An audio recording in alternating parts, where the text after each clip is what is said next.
Today, my dear friends, we're going to have a go at this particular song by the Kinks, Waterloo Sunset. I'll just play the first few bars. Let me know if you want to do it.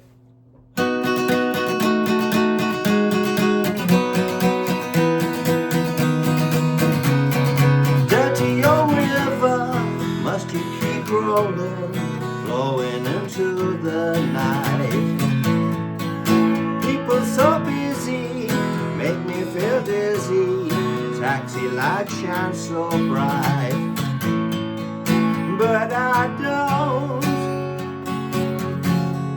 need more friends. As long as I gaze up Waterloo sunset, I am in paradise. Every night, etc. Right. It's ropey because I've only just, well, I was working out the other day. My friends on Patreon will have seen me trying to figure out the intro. Now, what's unique about this particular lesson, as opposed to others you may see on the internet, is I'm trying to play the three different parts, the two guitar parts and the bass part all at the same time. It's at the intro, you'll know the parts I'm talking about. The bass is going like this.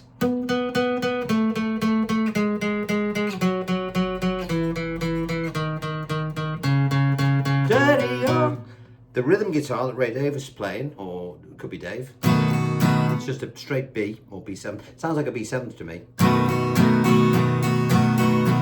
4 bars of that. And then you've got another electric guitar playing a sort of throughout. But it gives that really nice, beautiful intro, which I thought would be challenging, but a real asset to the song if we can learn how to do it, put the 3 bits together. As I say, I've only just got my head around it.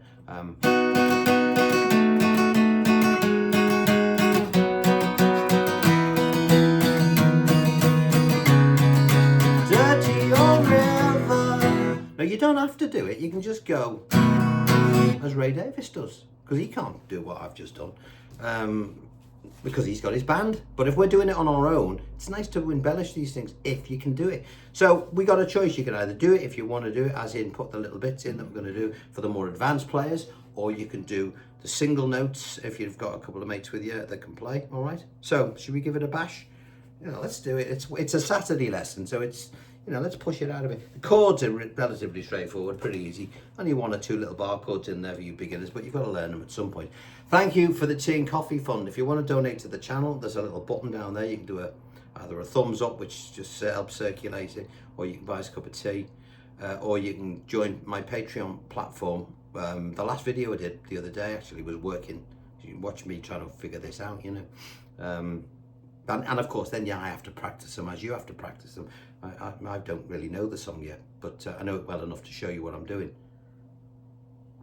So let's give it a go. It's important that you, as learners as well, understand that, we professionals, we don't know everything straight away. We have to learn it as well. You hear me singing duff notes. I don't edit anything, as you know. If I make a mistake, tough, that's what happens in the real world. What happens on stage, we all do it. And the sooner you realise that that's what happens, then the sooner you'll feel more confident and say, well, if he does it, then, the key is not to let the audience know. That's the key. Right, before we go any further, download your free idiot-proof paperwork, because everything we need to do finger position-wise is written on here, okay? And then we've got a full layout of the whole song. So, even if you don't want to try the fiddly intro and you just want to do the B7th, we've got the full song. So we're going to do everything, all right? So download this. While you're doing that, well, just either watch it on screen and I'll explain a little bit more of what we're going to do. So this intro, we've got an underlying chord of B7th. You can hear that, I can tell it's a B7th. I've referred to it as B because some of the movements on the thing, it's B. If you're going to play an open chord, it's a B7th. And you will just go 4 bars of B7th. 1 and 2 and 3 and 4 and 1 and 2 and 3. That's all Ray Davis is doing. The other guitar is going. So you could, if you're on the one guitar, go. But as I say, 4 bars of just doing that is pretty boring, all right? If I was going to do it and I didn't want to do any of those bits, I would just go dirty old river, and I'd go pring and then straight in, all right? But this is a guitar lesson to learn how to do something that isn't out there yet. So let's, you know what I mean? So this is why we're doing it. So let's have a look at what we can do. Go to your 7th fret, and we're going to just play little bits of chords. As I said, it's in the key of B, this intro. All right, or it's starting B. The song is in the key of E, but the intro is in B. So we've got to find the notes. We've got to try and find inversions of the chord. So as the melody moves down, the descending bass line moves down the neck, we can play a chord with it. Because of course we haven't got fingers long enough to span the whole neck. So it starts off, let's try this. I would suggest at the beginning we use fingers 2, 3 and 4 there. You could use 1, 2 and 3, but it's better not to at this stage. We're not going to really worry about this at the moment. You know, we can get straight there easily because we're going to start the song, so we can already be there. So there's our 7th fret, 2, 3 and 4. Now if you look below that, you'll see arrows indicating your plectrum, the way your plectrum is going to run. 1 and 2 and 3 and 4 and dum daka dum daka dum daka dum. Think that in your head. Remember, get the melody as in the rhythmic thing in your head. Dum daka dum daka dum daka dum. 1 and 2 and 3 and 4 and okay. Sounds daft, but that's the way we guitar players think. Okay, we're not thinking of much else. We're just trying to get the rhythm to marry up with what we want our fingers to do. All right, or the other way around, get our fingers to marry up what we know the rhythm is. Okay, so we've got our 3 fingers here. Now you look at the top of your chart, you'll see that there are crosses over the 6th string, the 5th string, and the 1st string. That tells you do not play those. You've got to keep it restricted to the. Okay, that's all we can play. Okay, so let's look at the shape, shall we, before we start putting all the rhythm together. There's shape 1. The second shape, there's our melody note. If we keep fingers 2 and 3 where they are, we can now put our 1st finger, which we've been saving, and put that on the 4th string of the 7th fret. Okay, so you can tell we've gone from a B to a B7. I'm just going to call it B all the way along. I can't be bothered with all the different fancy inversions. It's just B, all right? That's all you need to know. Okay, there's our 1st inversion. Our 2nd inversion, don't forget, written down clearly for you on the paperwork. Okay, I'm just giving you the single strings just to be clear. Our 3rd inversion, we take this 1st finger and then move it 1 fret to the left, while still keeping these where they are. So we've got this.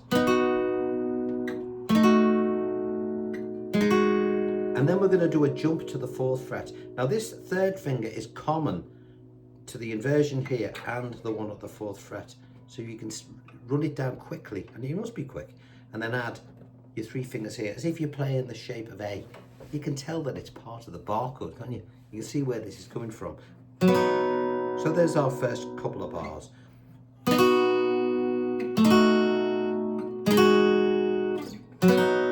right, I'm going to keep referring to this just so you're getting an idea. Ding, 2, 1 and 2 and 3 and 4 and 1 and 2 and 3 and 4 and, all right? This is the important bit. It's worth spending a little bit of time. Now when you've got that sort of thing going, let's just work on that for a minute on page 1.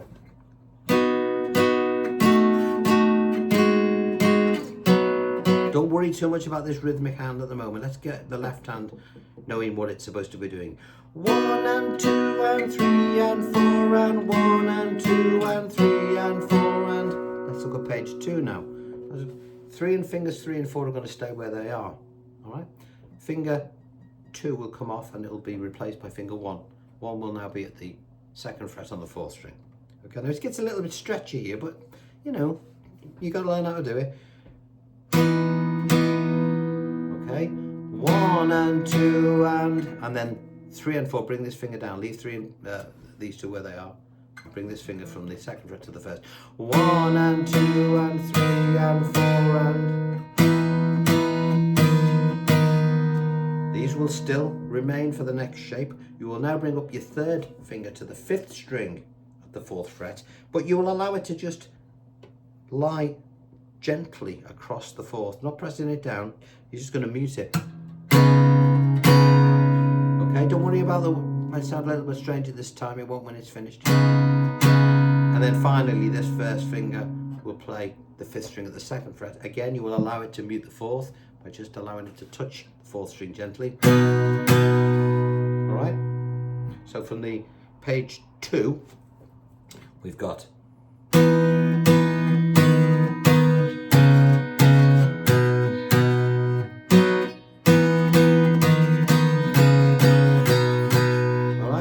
if you wanted to, you could just, I mean, that would be enough to impress people. Dirty,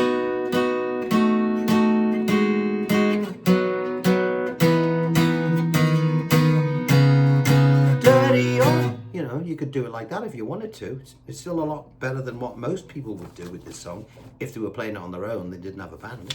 But, you know, we want to try and get a little bit more rhythmic, don't we? We want to try and give the impression that everybody is there, the bass guitar and the 2 players are there. The 2 guitarists. So what we're going to do now is let's just concentrate on the right hand now. Now when I'm playing this, when I say I don't want to hear the 1st string, I will put my fingers all over it like this. Excuse me. And I'm looking to sort of dum daka dum daka dum.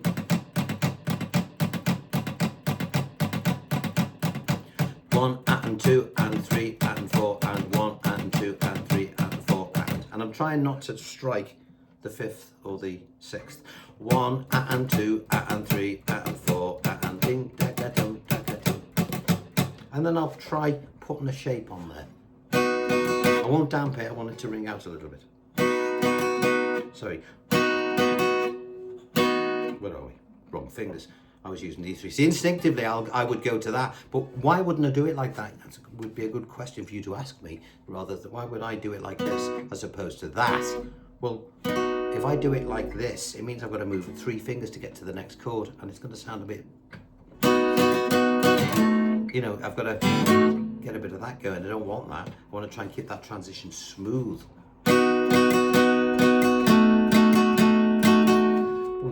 and 2 and 3 and 4 and 1 and 2 and 3 and 4 and 1 and 2 and 3 and 4 and 1 and 2 and 3 and 4 and then you would revert back to your straightforward 1 and 2 and 3 and 4. Now it's important that we know what the tempo of the song is, so let's assume it was going to be.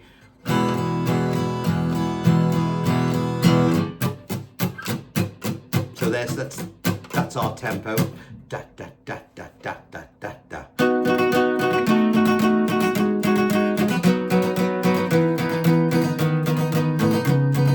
Dirty old river, got it. And then we go into the song. All right. So there's our intro. It's worth doing that, isn't it? I think, you know. And don't worry about the stretches. You will get them. You know, I couldn't do any of this stuff at first, but you know, with perseverance. And as soon as people start to say, bloody hell, have you heard that? It sounds great. Then, you know, the boost you'll get from that will be amazing. So please stick with it. Okay, now let's look at the layout, the chord layout for the verses. All right. Here's our chord layout for the verses. All right. What have we got? We've got E's, A's, B7ths. Okay. And then we've got a couple of little weird shapes here. Nothing to be scared about. All right. Nothing to be afraid of.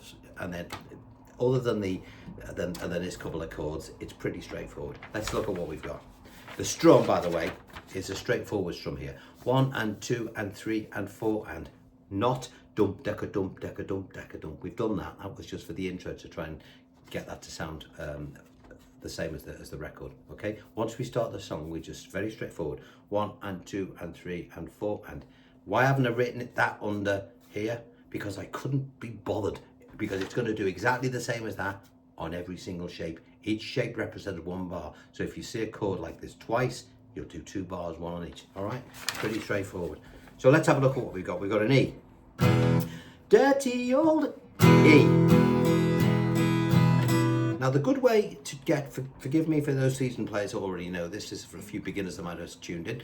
To get from an E to a B7th, this second finger is both common to E and B7. So we'll use that as a fulcrum. There's that word. Oh, pivotal point. Okay. E. What we do is we just bring our B7th into place. 1 and 2 and 3 and 4 now I always play my A like this. I don't do it like that. I always do it like this, all right? You do it whichever way you like, but I suggest you do it this way. 1 and 2 and 3 and 4. Now you will have seen me when I was doing that little demo at the beginning, doing this. I was playing my A like that, okay? Why was I doing it like that? Because I was trying to put an embellishment in. What embellishment? I was trying to do this.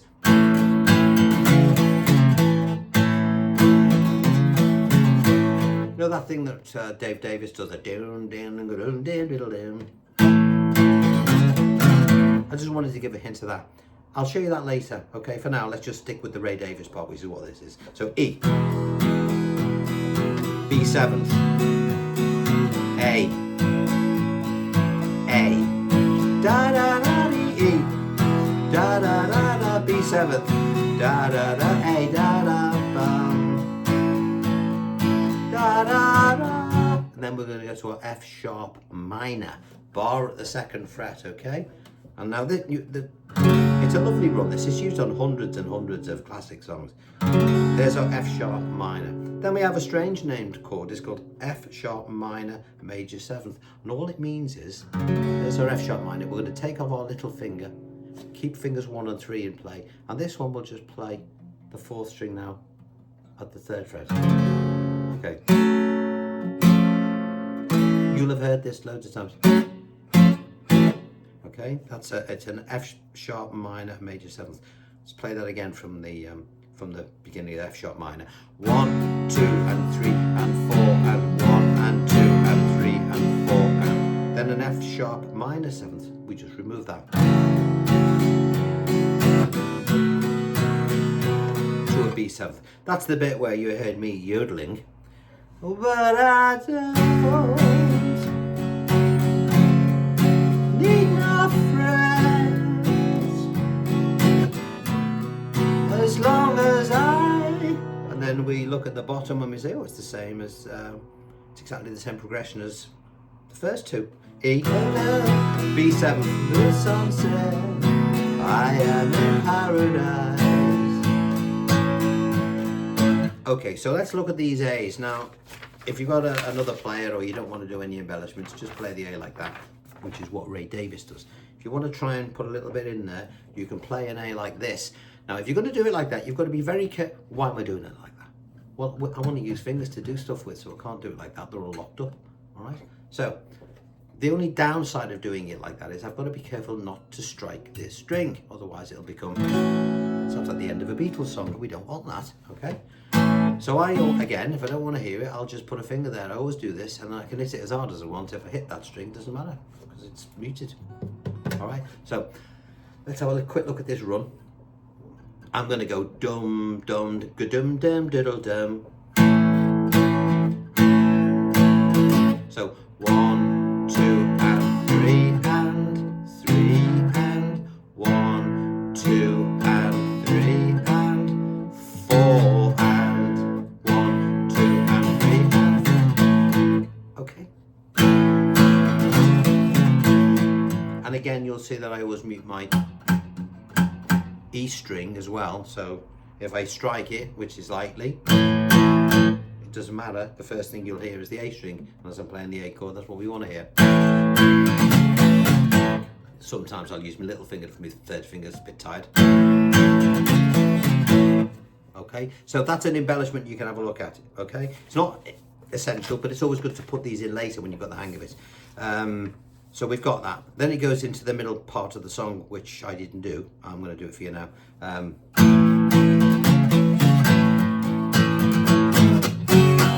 Now, when it plays that last A before it goes into the middle section, it puts like a little 1, 2, 3, little finger. Again, you'd have to play your A like this. 1 and 2 and 3 and. On the and after the 3, you'll put your little finger on the bass string at the 4th fret, which will take us neatly to an F sharp major, okay, full bar chord at the 2nd fret. And this is the bit where every night when I look at the world from my window,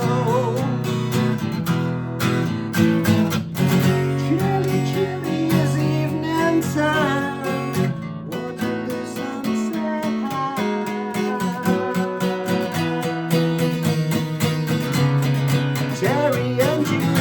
and then you could do the intro again. All right, or you could just go straight into the Waterloo sunset high.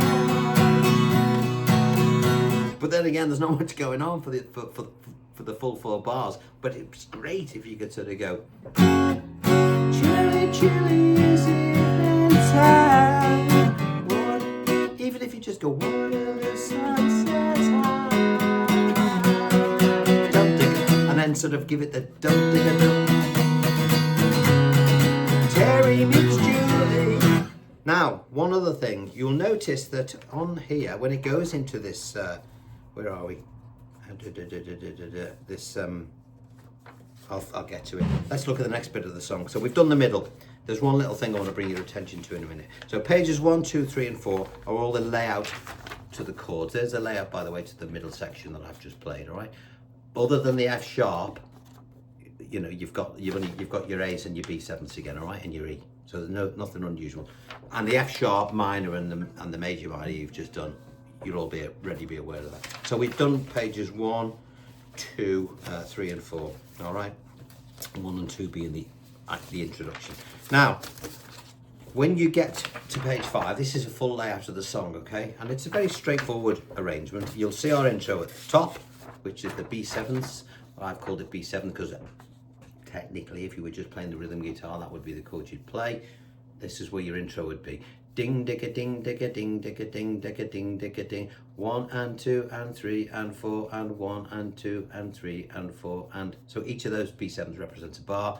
The lyric is clearly written out, and as with all my stuff that I write out for you, I always try to arrange the chords over the lyric that you need to be singing, okay? Because more often than not, in fact nearly all the time, a book will just put the chord at the beginning or whatever word it is, even if it's not the right one, and particularly beginners, it's really, really confusing. So you can't get lost with this. So we've got our intro. If you look at verse 1, you'll see that the actual lyric here starts with dang digga dirty old. Okay, now if in a book you'd probably find that, you know, at the beginning of a line, when really it's not, it's the end of the intro. 1 and 2 and 3 and 4 and 1 and 2 and 3 and 4 and 1 and 2 and 3 and 4 and 1 and 2 and 3 and 4 and... So that dirty old is on beats 3 and 4 of the last B7th. Dirty old, and then even the R of river is, but you know, come on. Dirty old river, must you keep rolling, rolling into the night. People so busy, make me feel dizzy, taxi lights shine so bright. But I don't need no friends, as long as I gaze up Waterloo sunset, I am in paradise. Every day when I look at the world from my window. Now, on your chord paperwork, you'll notice after the word window in the middle section, I've just kept it on the E, which one of the guitarists just stays on the chord E. However, I would like you to do, I'm referring to this little bit here, all right? When you get to this bit, another little embellishment I think is quite important. We're going to split the bar. We're going to go split the bar. We're going to go 1, 2, 3, 4, 1, 2, 3, 4, 1, 2, 3, 4, 1, 2, 3. We want to get that in. 1 and 2 and 3 and 4 and then into the F sharp again. Okay, just think of it rhythmically. Every night when I look at the world, not every day. Every day when... Christ, I can't remember the word. I'm looking at them, by the way. Every day I look at the world from my window. E, 1 and 2 and 3 and 4. Chilly, chilly evening time. Waterloo sunset high.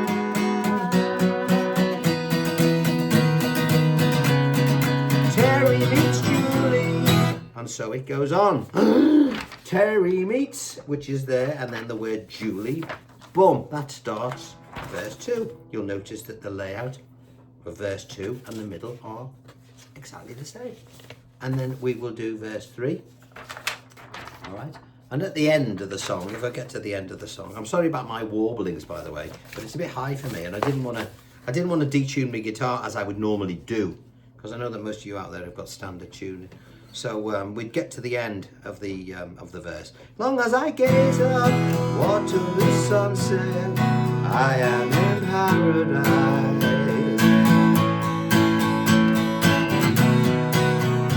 And then it sort of goes, Waterloo sunset. No, I wouldn't do that if I was doing it live. I'd just go, long as I gaze up Waterloo sunset, I am in paradise.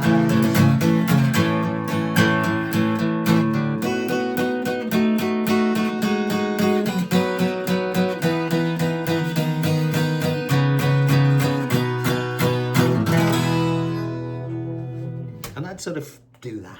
Because on the end of the record, where it's with all these B7s here, which I've written down for you, because that's what's going on.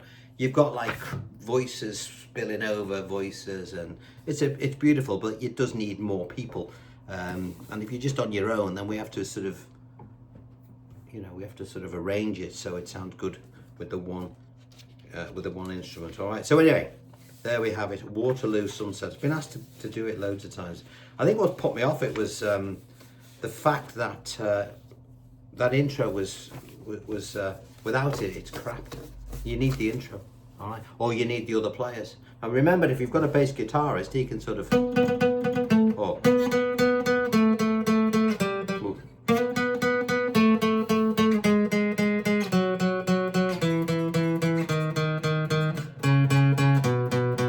And the other guitar.